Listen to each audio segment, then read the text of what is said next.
Why do so many children dream about flying and seemingly so few adults?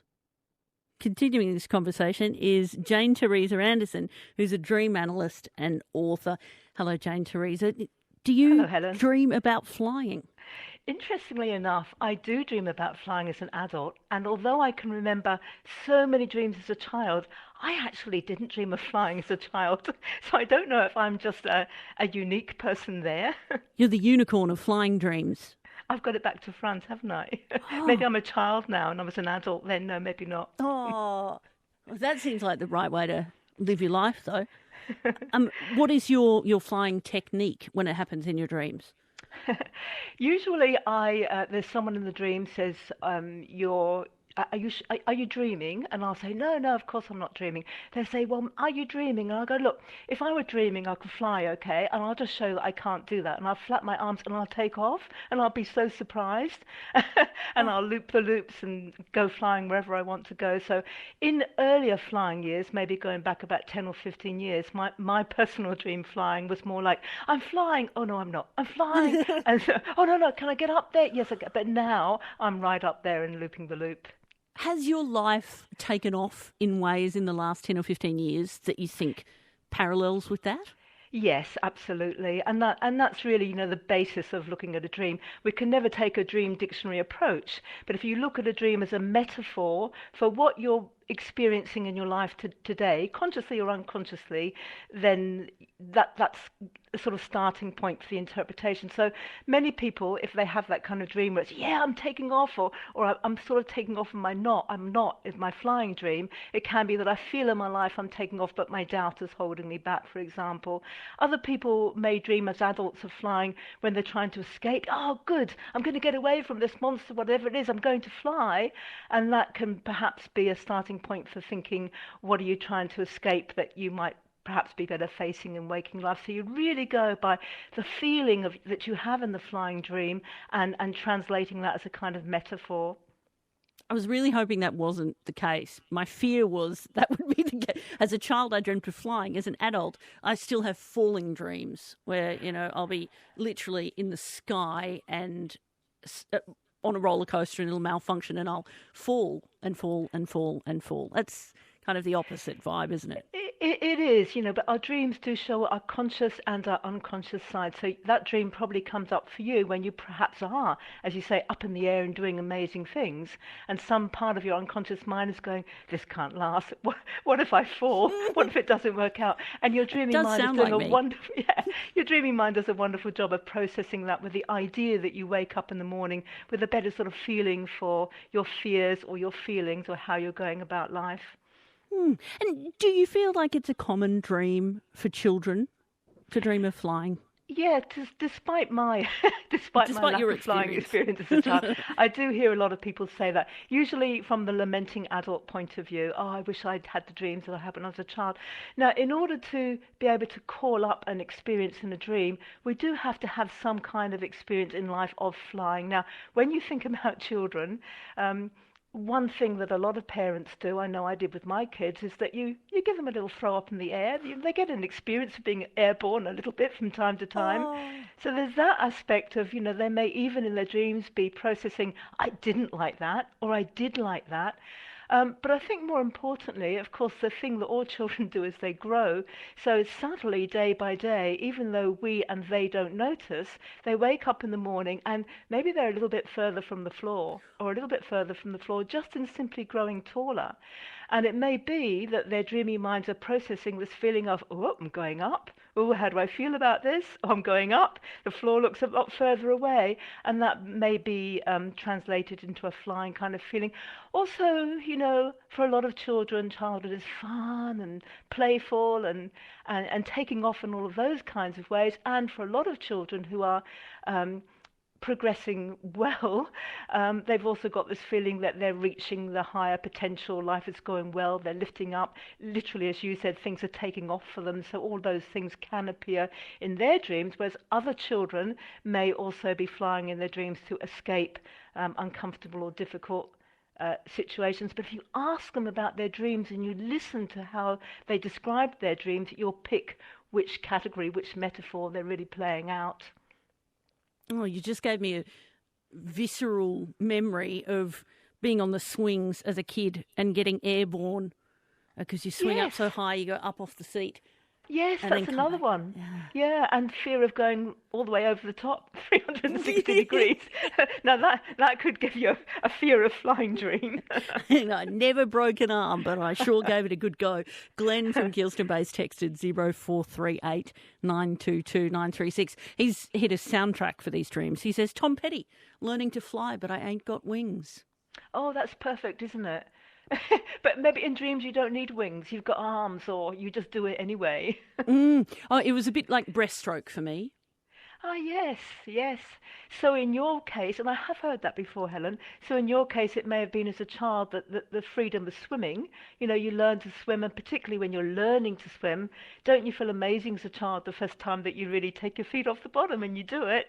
So your dreaming mind at the time that you are learning to swim maybe does flying dreams to simulate that, how do I feel about swimming? And maybe that goes into your memory bank for other situations in life where at school or at home you think, I've reached the stage where I've metaphorically taken my feet off the bottom and look at me, I'm doing something. And your dreaming mind can be, that's like swimming, or that's like flying with breaststroke arms.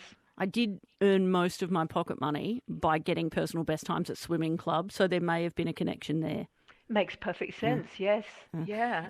Annette's texted as well on 0438 922 936 saying, I hover in my dreams and people get scared of me because I'm off the ground. What could that mean?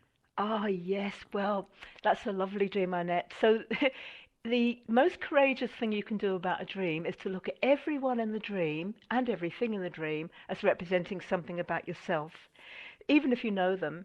So all those people on the ground, Annette, in your dream, are parts of yourself that are saying, you can't do that, you can't take off, you can't reach your higher potential, who do you think you are? And that is why Annette will be hovering, like, I can't.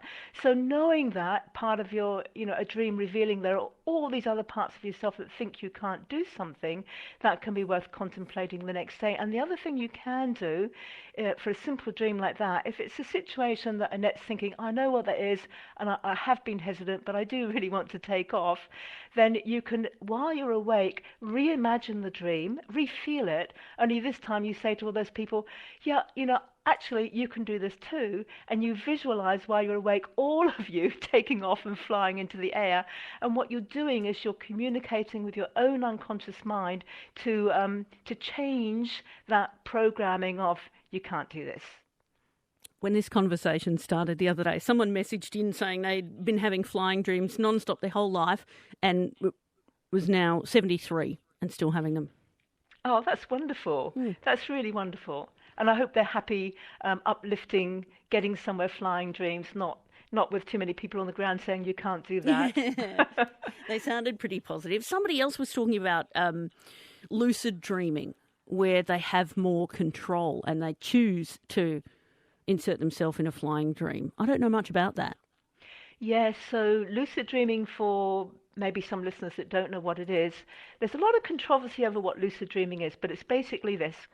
When you're in a normal dream, you have no idea that you have a waking life. You're in the dream, it's for real. If there's something frightening happening, it's totally for real. It's the only one reality you've got until you wake up and you think, I was dreaming.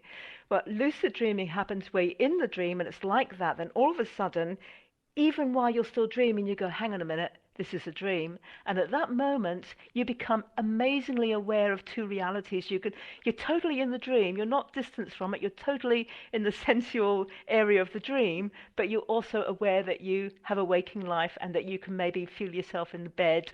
There's two realities.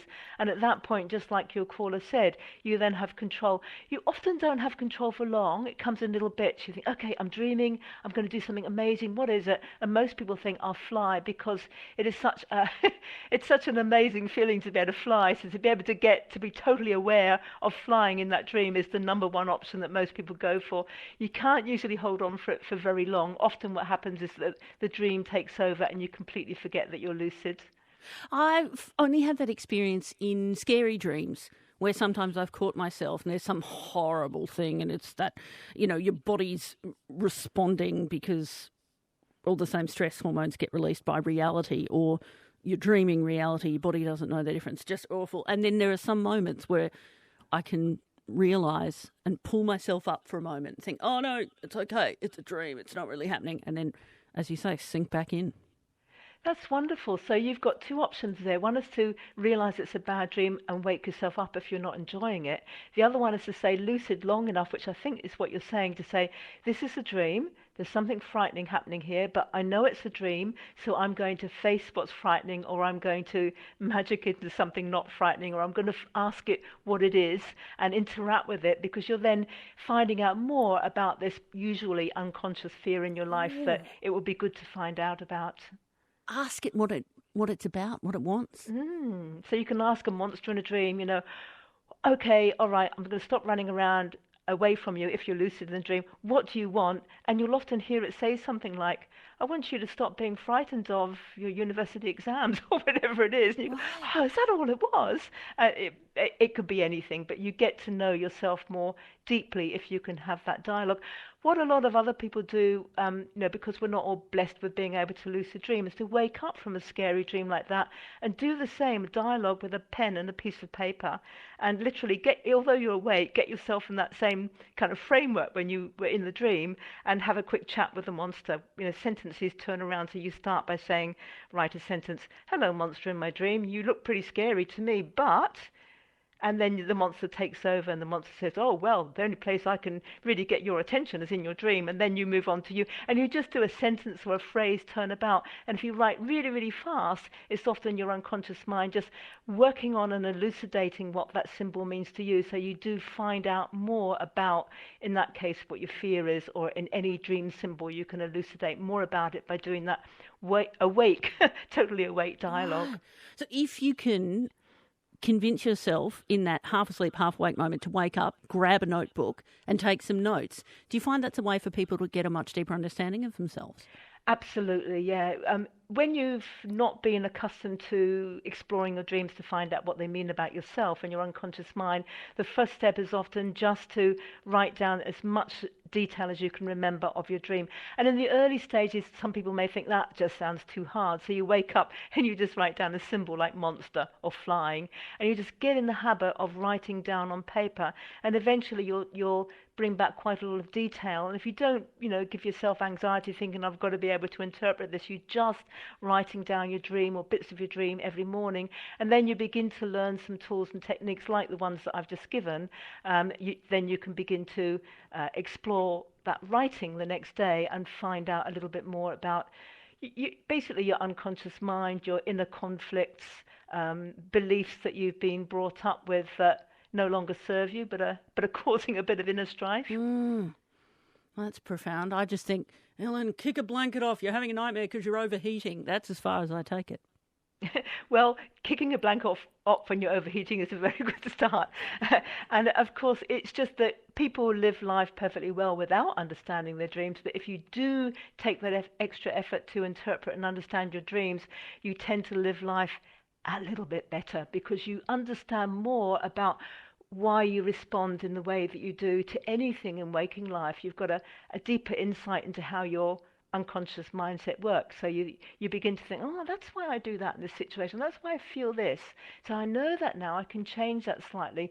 So we tend to find out when people explore their dreams and get to know themselves better, that they have more positive waking life experiences because they resolve a lot of those inner conflicts. Jane Teresa Anderson, you're a dream analyst and author. Do you encourage people to make those records of their own dreams and explore that with themselves rather than try and tell their loved ones about their dreams? If you've got a loved one that is really interested in your dreams, it can be great because, you can tell the dream quite quickly, and if they know a little bit about dream exploration, they can ask you questions and help you through. But we all know the reality of life is the partner is not usually that interested, so better just, write them down yourself, get to know yourself that way, and maybe your partner will come around one day, what are you doing? Oh, that looks interesting, and then you can maybe help them to do the same. When the moment's right. My sister has never forgiven me for a morning. She was visiting me, and I was rushing around getting ready for work, and she was sort of walking behind me going, I had a dream about us last night, and we were running down a hill, and we were chasing a wheel of cheese, and this story I said, look, thank you, I'm trying to get ready for work here. She has never forgotten that. Oh. I didn't want to hear. She'll never tell me about another dream again. Sorry. I'll be less cynical next time, Jane Teresa. I'm glad to hear it, Helen.